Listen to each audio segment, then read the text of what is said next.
Buenos días con todos, estimados estudiantes.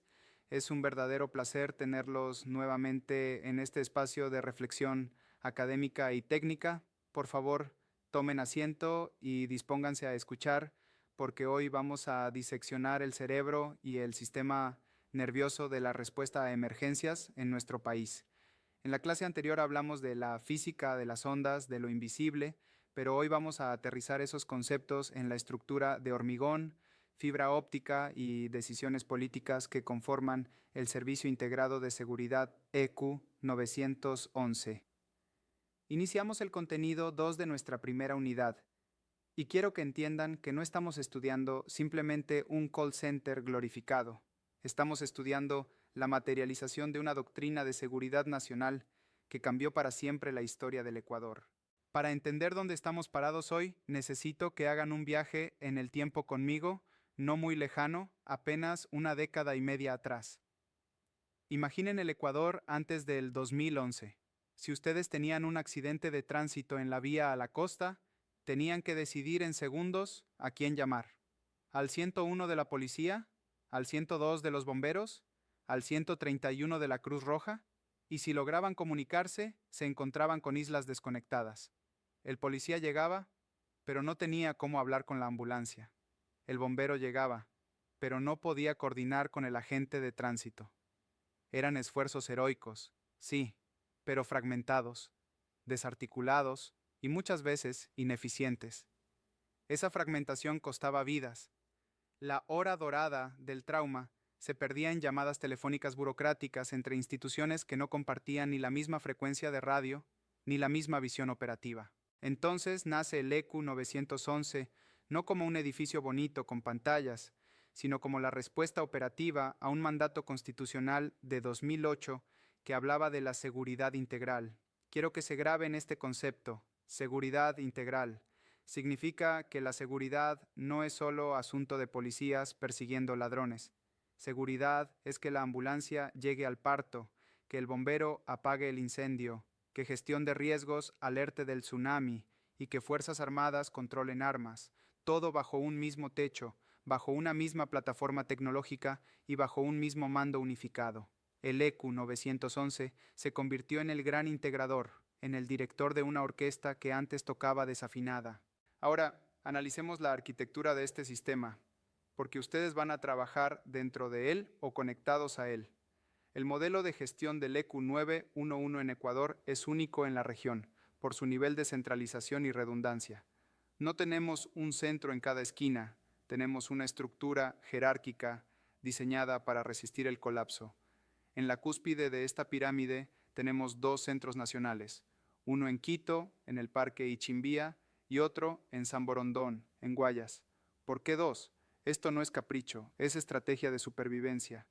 Ecuador es un país de altos riesgos sísmicos y volcánicos. Si el Cotopaxi erupciona y afecta la operatividad de Quito, o si un terremoto en la falla de Quito colapsa el centro del Ichimbía. El centro de San Borondón tiene la capacidad técnica, la redundancia, para tomar el mando de todas las llamadas del país en cuestión de segundos. Es un sistema de espejos. Si uno cae, el otro asume. Esto es lo que llamamos continuidad del negocio o continuidad operativa en misión crítica. Debajo de estos gigantes nacionales tenemos 5 centros zonales y 9 centros locales. Esta distribución geográfica no es aleatoria, responde a la densidad poblacional y a la topografía. Por ejemplo, el centro de Cuenca cubre el Austro, el de Ambato, la Sierra Central. Cada uno de estos centros actúa como un nodo de inteligencia territorial. Ustedes, como futuros profesionales, deben saber a qué centro pertenece su zona de operación. Si trabajan en una ambulancia en Santo Domingo de los Cháchilas, deben saber que su coordinación operativa, aunque sea local, se reporta y se visualiza en una estructura zonal que puede movilizar recursos de otras provincias si la emergencia los supera. Pero, ¿cómo funciona esto por dentro? Vamos a la sala de operaciones. Imaginen una sala inmensa, oscura, iluminada solo por cientos de monitores. Ahí conviven dos mundos, la recepción de llamadas y el despacho. El evaluador de llamadas es la primera línea de defensa, es quien contesta el teléfono, calma al ciudadano y categoriza la emergencia. Pero ustedes, como personal de salud, Interactúan principalmente con el segundo grupo, los despachadores. En esa sala, sentados hombro con hombro, están el policía, el bombero, el agente de tránsito, el militar y el médico o paramédico del Ministerio de Salud o del ISS. Esto es lo revolucionario. Antes, para coordinar una ambulancia con resguardo policial, había que hacer 3 llamadas externas. Ahora, el médico del ECU 911 solo tiene que girar su silla, tocarle el hombro al policía de al lado y decirle: tengo un código plata en el sector de la Marín. Necesito que tu patrullero asegure la escena para que mi ambulancia ingrese. Esa inmediatez, esa eliminación de barreras físicas y comunicacionales es el corazón del modelo de gestión. Hablemos de la tecnología que hace esto posible, porque sin ella solo sería gente sentada junta. El EQ 911 opera sobre una plataforma tecnológica única.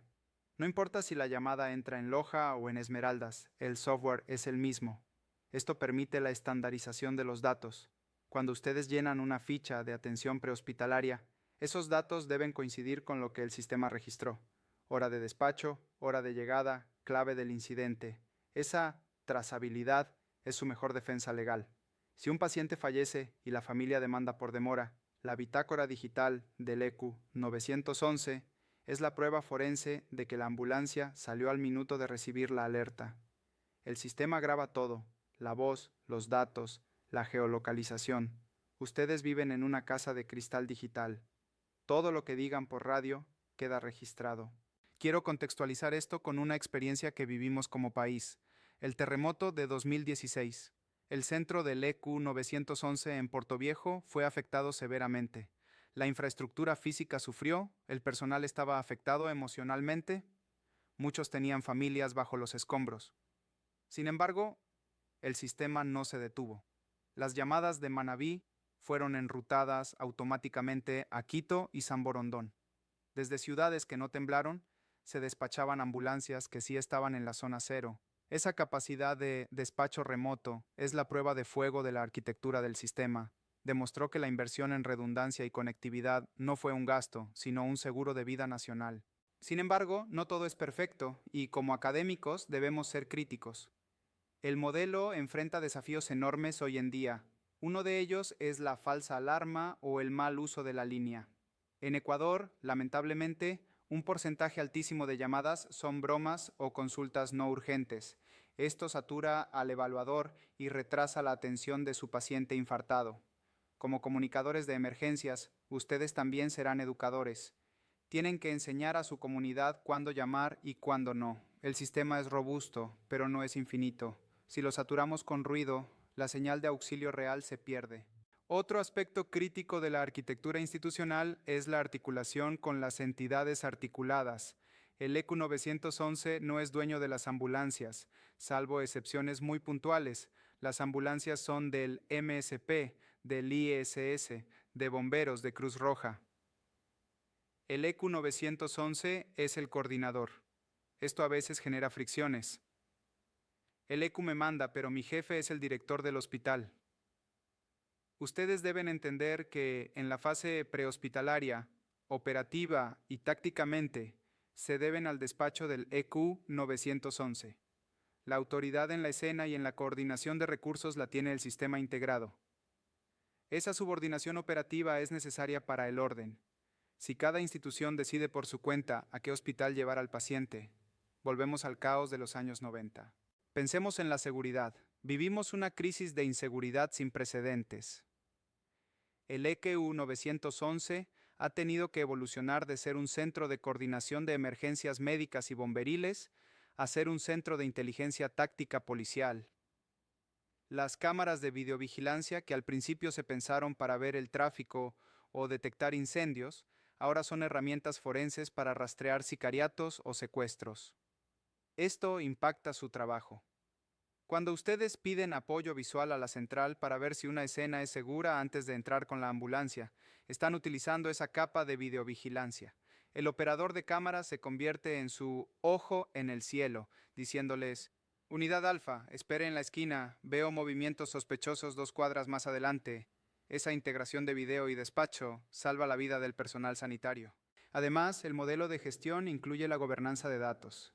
El EQ 911 maneja información sensible, historias clínicas, ubicaciones de víctimas de violencia de género, rutas de patrulleros. La confidencialidad es un pilar. Ustedes tendrán acceso a información privilegiada a través de sus radios y tabletas de despacho. Compartir esa información, tomar una foto de la pantalla del despacho y mandarla por WhatsApp es un delito y una falta ética grave. La arquitectura del sistema tiene firewalls y controles, pero el eslabón más débil siempre es el humano. La seguridad de la información es parte de la seguridad del paciente. Quiero que reflexionen sobre la dimensión financiera y de sostenibilidad. Mantener esta bestia operativa cuesta millones de dólares al año. Luz, aire acondicionado para los servidores, licencias de software, sueldos de miles de operadores, mantenimiento de cámaras y radios. En tiempos de crisis fiscal, el sistema se estresa. Vemos cámaras que no funcionan, radios con baterías viejas, consolas que se cuelgan.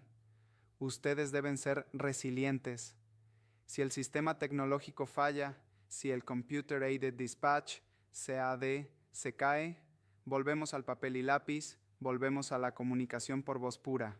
La arquitectura tecnológica es una herramienta, pero la arquitectura mental de ustedes, su capacidad para seguir protocolos sin computadora, es el respaldo final.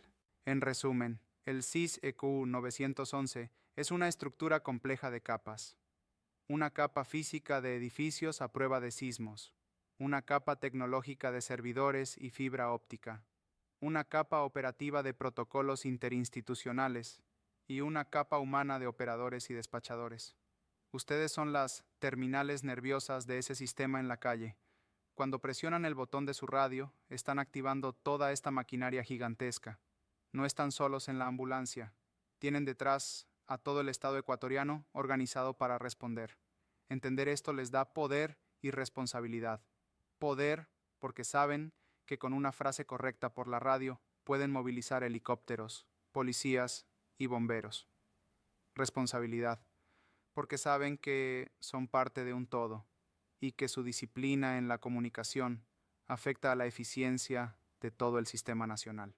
En la siguiente hora, vamos a profundizar en la columna vertebral tecnológica que permite que su voz viaje desde el páramo o la selva hasta estas salas de operaciones, la red nacional troncalizada.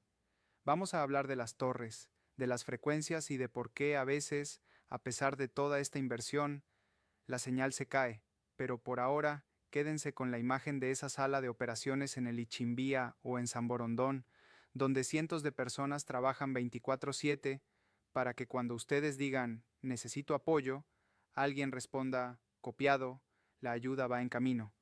Muchas gracias.